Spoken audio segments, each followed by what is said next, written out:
Hello students, Namaste. You are most welcome to 12th class chemistry English medium. Students, our chapter 6 metallurgy is going on और metallurgy के इस chapter में students हम पढ़ रहे थे मेटल्स का एक्सट्रैक्शन। स्टूडेंट्स, मेटल का एक्सट्रैक्शन आपने किया था, प्रीवियस वीडियो में हमने रिडक्शन मेथड्स पढ़े थे क्योंकि हमने मेटल ऑक्साइड ऑब्टेन कर लिया था और मेटल ऑक्साइड का हमने रिडक्शन किया था जिससे इम्प्योर मेटल को ऑब्टेन किया था। तो स्टूडेंट्स, आज हम एक्सट्रैक्शन ऑफ मेटलर्जी का फोर्थ स्टेप स्टडी करेंगे। Fourth step. तो देखो स्टूडेंट्स, फर्स्ट ऑफ ऑल हम हमारे टॉपिक पर पहुंचते हैं कि हमारा टॉपिक कौन सा है, ठीक है ना। तो चेक करो एक बार। देखो, आपको फर्स्ट में मैंने बताया था स्टेप्स ऑफ मेटलर्जी, ठीक है। और इसके लिए आपको हमने बताए थे स्टूडेंट्स 4 स्टेप्स, जिसमें से फर्स्ट था crushing and grinding of ores, ठीक है ना। सेकंड था कंसेंट्रेशन ऑफ ओर और थर्ड स्टेप था स्टूडेंट्स कंसेंट्रेशन के बाद extraction of metal, extraction of metal. और फोर्थ स्टेप था आपका purification of metal, purification of metal. ये आपके मेन स्टेप थे मेटलर्जी के। इन मेन स्टेप्स में आपने डिफरेंट मेथड्स को स्टडी किया है डिफरेंट मेटल्स के लिए, क्योंकि जो मेटल्स होती है स्टूडेंट्स, उनकी जो प्रॉपर्टीज होती हैं वो डिफरेंट होती हैं और उन प्रॉपर्टीज़ के बेसिस पर उनको डिफरेंट मेथड्स के थ्रू इन प्रोसेस में यूज़ किया जाता है। तो आज का हमारा जो टॉपिक है स्टूडेंट्स वो ये है प्योरिफिकेशन ऑफ मेटल, ठीक है ना। एक्सट्रैक्शन के जो स्टेप्स थे मेटलर्जी के और उस मेटलर्जी का जो लास्ट स्टेप है, ये लास्ट स्टेप है प्योरिफिकेशन ऑफ मेटल, इसको हम स्टडी करेंगे। क्लियर है। तो अब हम अपने टॉपिक पर चलते हैं।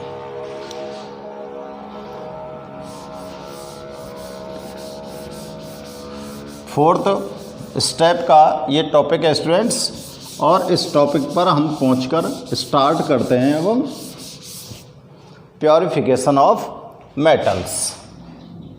फोर्थ स्टेप डाल रहा हूं मैं यहां पर, है ना, प्योरिफिकेशन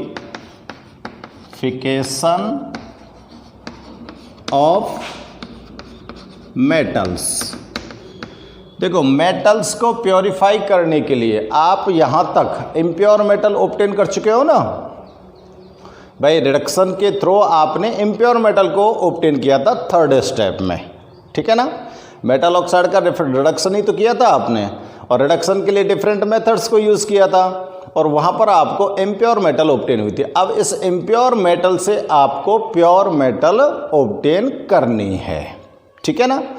तो स्टार्ट करते हैं स्टूडेंट्स। देखो, इसमें क्या होता है, डिफरेंट मेथड्स होते हैं, ठीक है ना।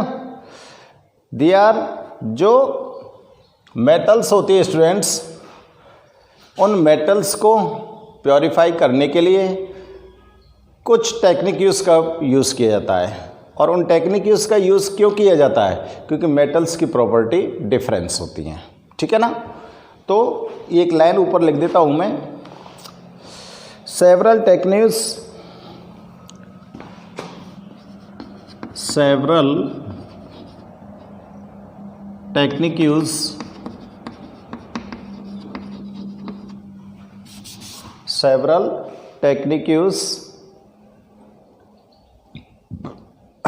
of purification are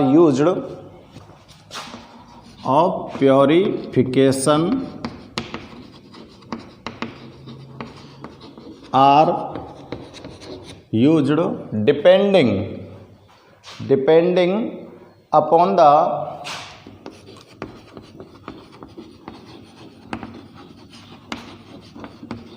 upon the different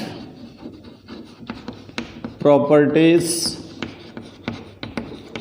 of metals की प्रॉपर्टीज डिफरेंस होती हैं, उनके लिए प्योरिफिकेशन की जो टेक्निक यूज़ हैं वो भी डिफरेंस यूज की जाती हैं, ठीक है ना। Some methods are follows,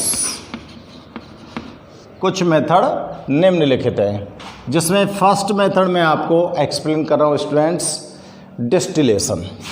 first method क्या है अपने पास, डिस्टिलेशन। तो देखो स्टूडेंट्स, डिस्टिलेशन मेथड में क्या होता है। ये जो मेथड होता है डिस्टिलेशन का, ये डिस्टिलेशन का मेथड, बड़े ध्यान से सुनना मेरी बात को, आपको लर्न हो जाएगा।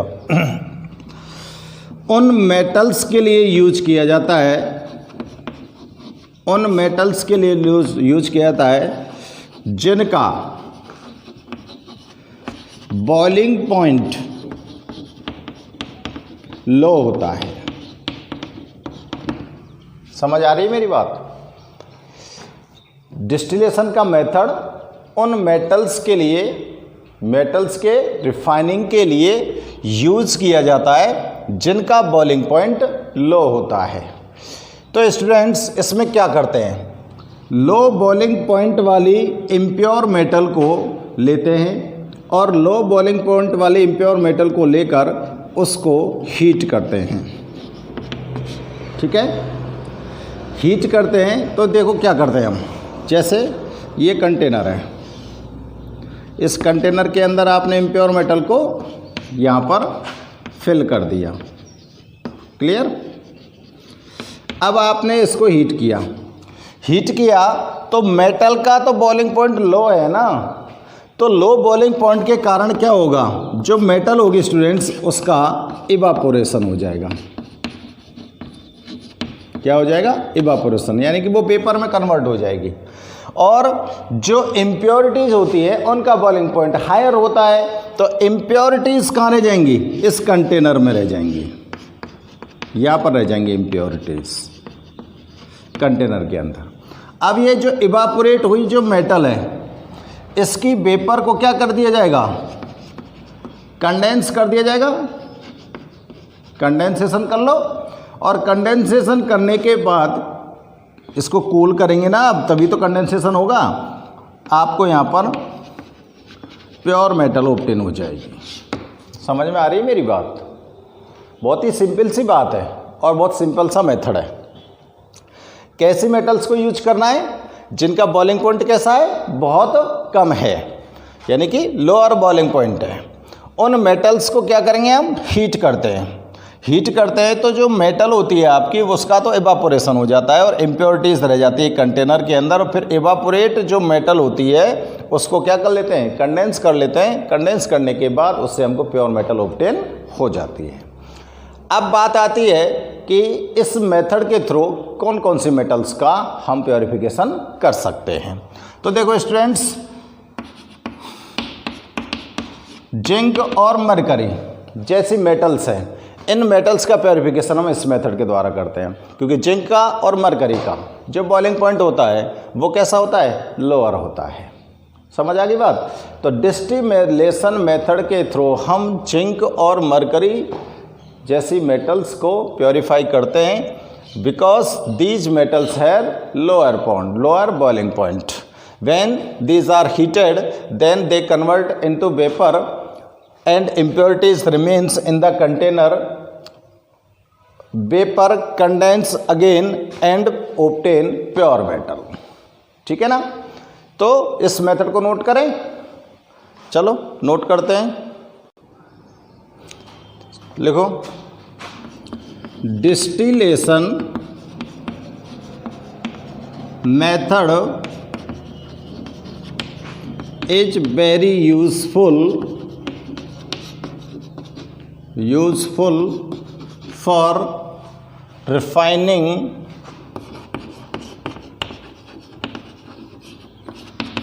those metals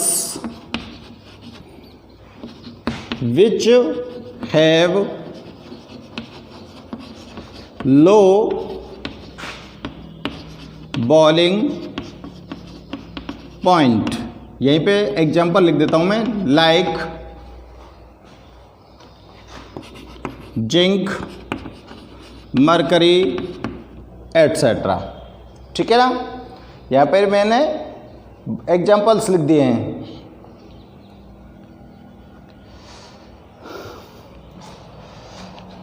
and impurities are non volatile. इसमें इम्प्योरिटीज कैसी होंगी? Non volatile. ठीक है ना, तो देखो क्या करेंगे students. For refining of impure metal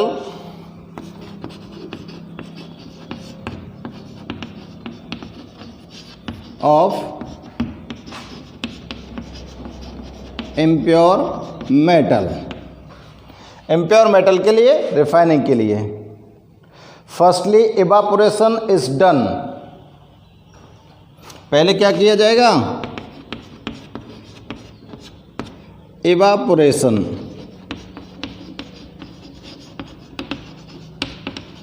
is done.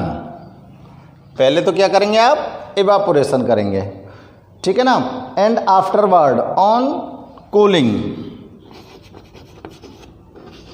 And afterwards on cooling. Cooling लिख दो चाहे कंडेंसेशन लिख दो, एक ही बात है। On cooling pure metal is obtained. ये लो हो गया मेथड, यही तो था। कूल कर दिया तो आपको प्योर मेटल क्या हो गई? ऑब्टेन हो गई। थोड़ा छोटा सा मेथड है, समझ आ गया होगा तो नोट करो इसको। नेक्स्ट मेथड को चेक करते हैं। सेकंड मेथड है बच्चों लिक्विफिकेशन। सेकंड है लिक्वेशन।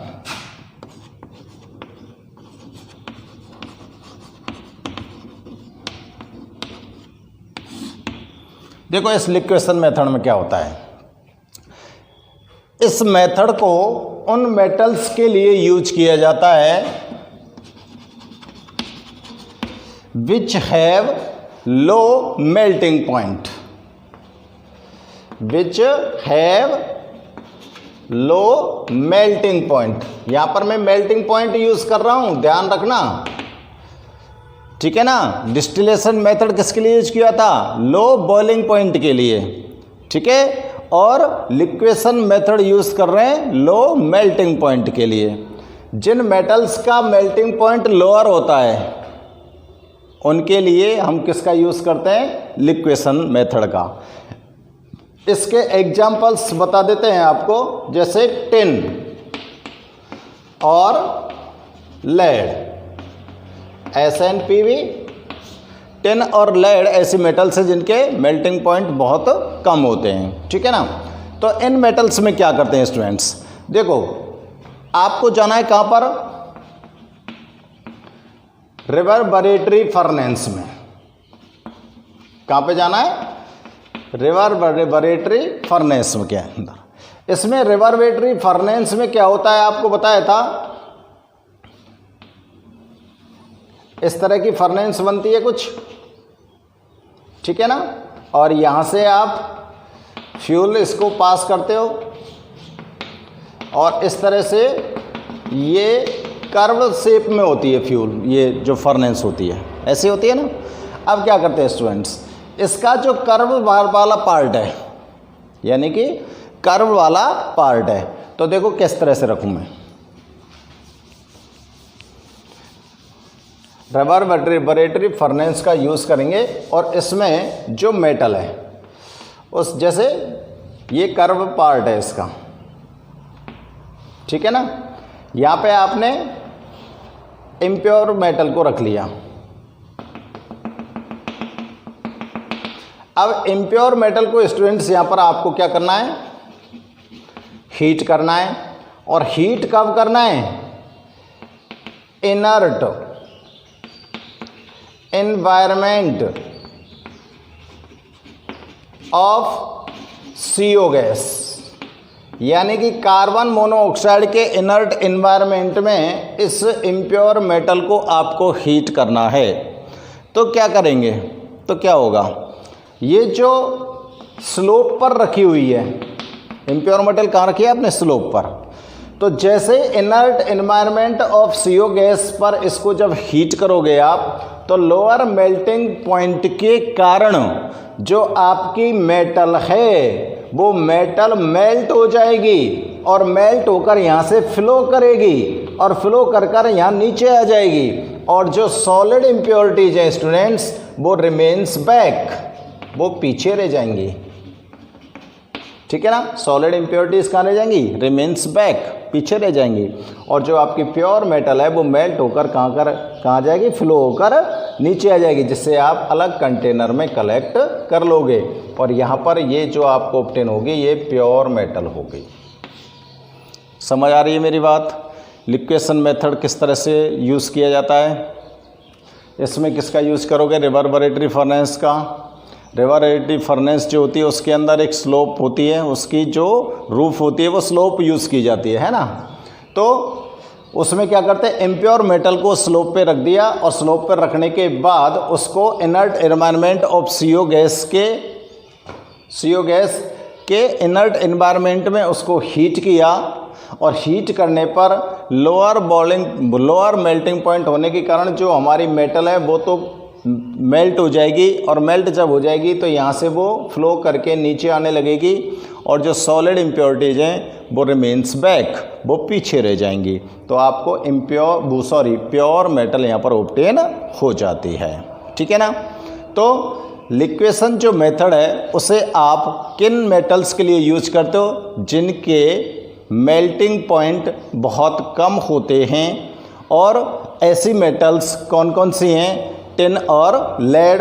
और इनको आप एक रिवर्बरेटरी फर्नेस में CO गैस के इनर्ट एनवायरनमेंट में हीट करते हो तो मेटल मेल्ट होकर फ्लो करके नीचे आ जाती है, सॉलिड इम्प्योरिटीज रिमेन्स बैक। ठीक है, नोट करते हैं इस मेथड को, ढंग से समझो, मेथड को समझो स्टूडेंट्स, और समझने के बाद तब आप नोट कीजिए। तो नोट करते हैं, देखो, this method is applying to metals, this method is applied to the applied लिखे हैं, applied to metals having low melting point, जिनका मेल्टिंग पॉइंट कैसा है? लो है। ठीक है ना। एग्जाम्पल लिख दूँ यहीं, लाइक टिन एंड लेड, ये दो मेटल्स हैं। एग्जाम्पल ध्यान रखना बहुत ही नेसेसरी है, ये ध्यान रखना। क्या करेंगे? The impure metal, impure metal को कहाँ पर प्लेस करना है बताओ? The impure metal is placed on the sloping surface, is placed on the sloping surface of the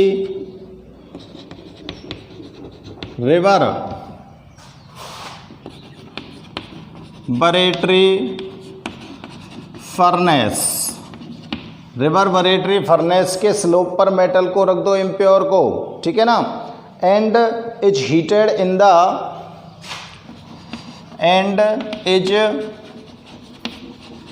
heated in the inert environment of carbon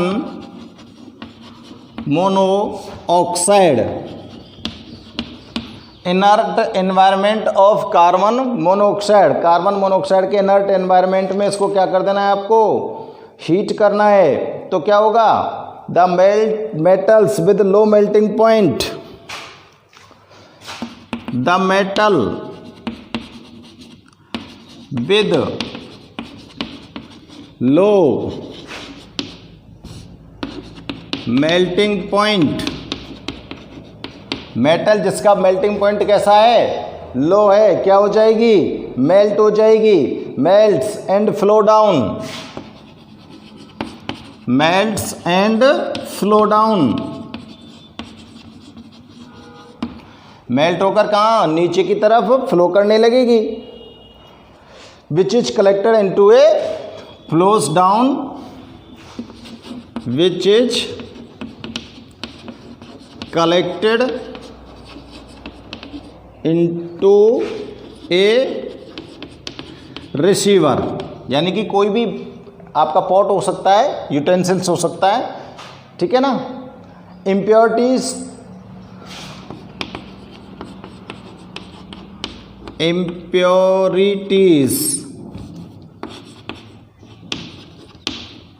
impurities remains behind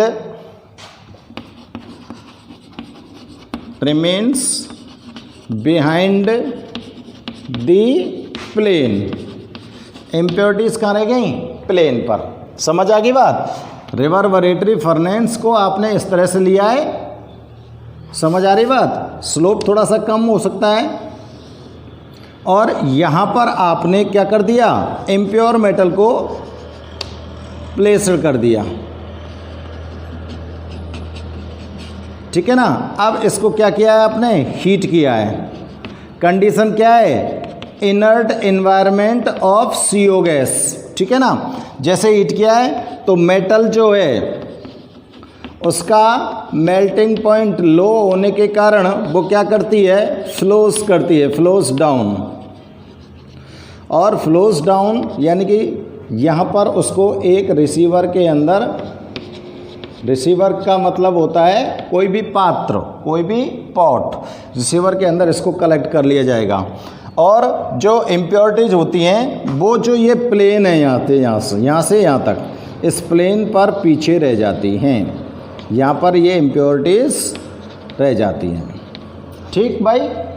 तो आप note करिए इस मेथड को, वीडियो को pause करके फटाफट से।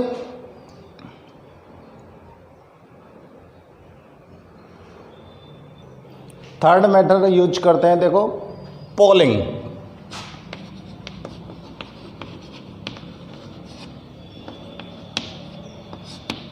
Polling method में क्या करते हैं स्टूडेंट्स, मेनली इस मेथड को यूज़ किया जाता है कॉपर मेटल को प्योर करने में, ठीक है ना। पोलिंग जो मेथड है उसे किस मेटल के लिए यूज़ किया जाता है, कॉपर मेटल को। तो देखो कॉपर मेटल जो होती है स्टूडेंट्स, उसके अंदर कॉपर ऑक्साइड की इम्प्योरिटीज़ प्रेजेंट होती हैं। कॉपर मेटल के अंदर कॉपर ऑक्साइड की इम्प्योरिटीज़ कैसी हैं, कॉपर ऑक्साइड प्रेजेंट होती हैं। तो क्या करते हैं, कॉपर मेटल को लेते हैं और कॉपर मेटल को एक बड़े से कंटेनर में लेकर, एक बड़ा सा कंटेनर ले लिया और इस कंटेनर के अंदर इस कॉपर मेटल को मेल्टिंग कंडीशन में फिल कर दिया, ठीक है ना। यानी कि ये कैसा भरा हुआ है, यहाँ पर कॉपर मेटल का जिसमें इम्प्योरिटीज प्रेजेंट है मोल्टन स्टेट में, मोल्टन स्टेट में कौन भरा हुआ है, कॉपर को, यानी कि इम्प्योर कॉपर मेटल यहाँ पर फिल की गई है। अब क्या करते हैं स्टूडेंट्स, इसके अंदर इम्प्योरिटीज किसकी है, कॉपर ऑक्साइड की। हम क्या करेंगे, इस कंटेनर में और लॉग्स ऑफ ग्रीन वुड, क्या बोल रहा हूं मैं, लॉग्स ऑफ ग्रीन वुड, समझ रहे हो मेरी बात? लॉग्स ऑफ ग्रीन वुड का मतलब हरी लकड़ी लेंगे और हरी लकड़ी के बड़े बड़े लट्ठे बनाएंगे और हरी लकड़ी के बड़े बड़े लट्ठे बनाकर इस इम्प्योर कॉपर मेटल की मोल्टन स्टेट में उसको घुमाएंगे। इस तरह से इन लॉग्स ऑफ ग्रीन वुड को इसके अंदर क्या कराएंगे? मूव कराएंगे। समझ आ रही है बात? आपने फर्स्ट ऑफ ऑल क्या लिया? कॉपर मेटल को मोल्टन स्टेट में लिया, इम्प्योर कॉपर मेटल को, और उसे एक बड़े से कंटेनर में फिल कर दिया। इसके अंदर कॉपर ऑक्साइड की इम्प्योरिटीज प्रेजेंट है जिनको हमको रिमूव करना है।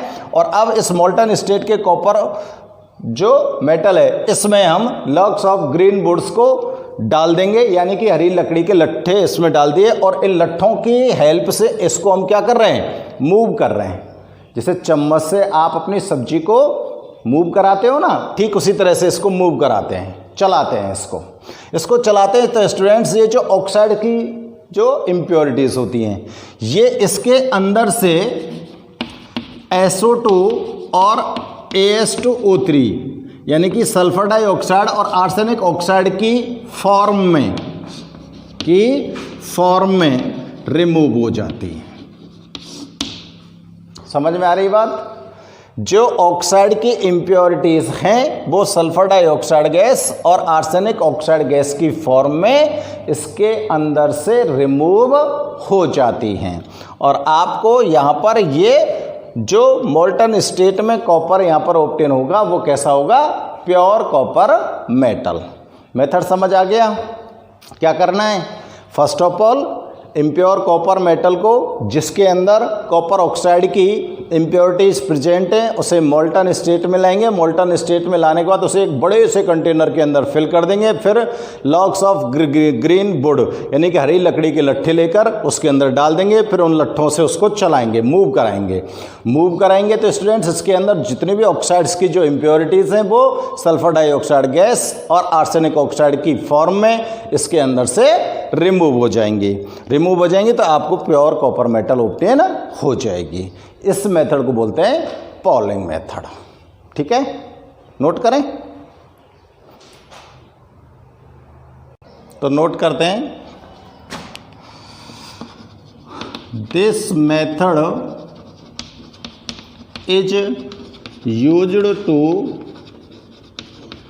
Remove impurities of copper oxide from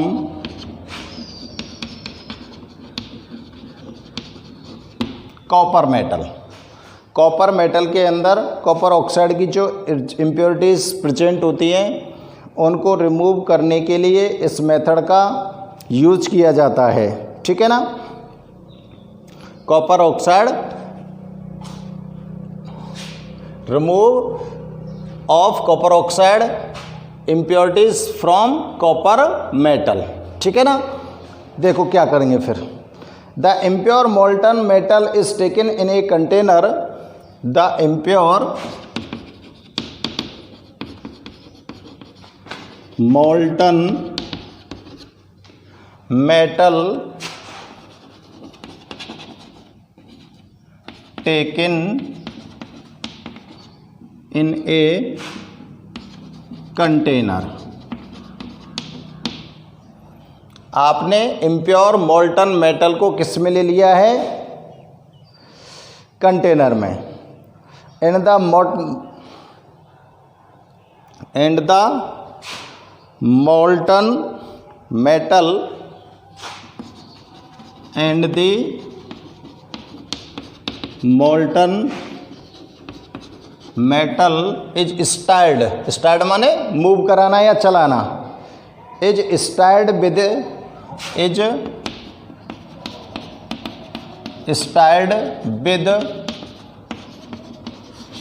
logs of green wood। हरी लकड़ी के लट्ठों से उसको क्या कराएंगे? स्टार्ड कराएंगे। ठीक है ना? The gases which evolve from logs of green would, the gases which evolves, the gases which evolve from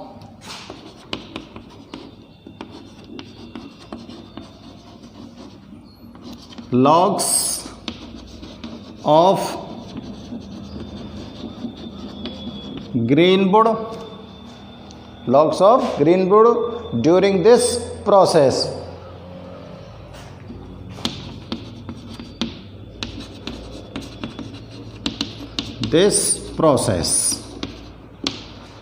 And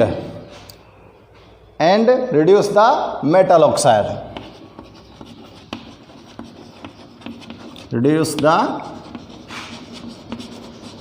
oxide.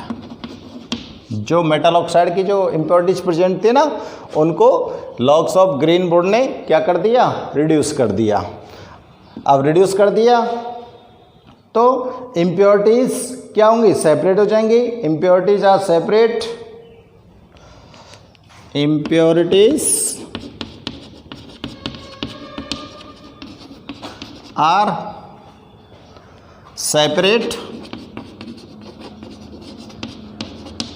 in the form of gases like sulfur dioxide, AS2, O3, etc.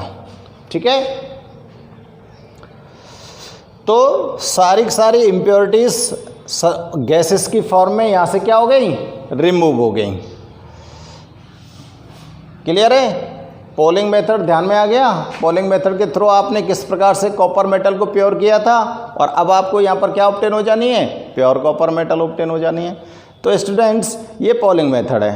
तो आपने आज कितने methods को study किया है, purification of metals के लिए distillation method, उसके बाद लिक्वेशन, उसके बाद पोलिंग। डिस्टिलेशन मेथड में आपने किन मेटल्स को यूज किया था, जिनके बॉइलिंग पॉइंट कैसे थे, लो थे। बॉइलिंग पॉइंट कैसे थे, लो थे। और उनके एग्जांपल्स मैंने आपको दिए थे, जिंक और मरकरी। ठीक है। और लिक्वेशन मेथड में किन मेटल्स को प्योर किया जाएगा, जिनके मेल्टिंग पॉइंट लो होते हैं। ठीक है ना, जिनके मेल्टिंग पॉइंट लो होते हैं। और इसके लिए किन मेटल्स का यूज़ किया था हमने, टिन और लेड का। और पोलिंग मेथड में हमने यूज़ किया है पोलिंग मेथड को किसके प्योरिफिकेशन के लिए, कॉपर मेटल के लिए। ठीक है। तो इस तरह से आपको ध्यान में रखने हैं। और भी यहाँ पर मेथड रिमेन्स हैं, उन मेथड्स को हम नेक्स्ट वीडियो में स्टडी करेंगे। Okay students, good bye.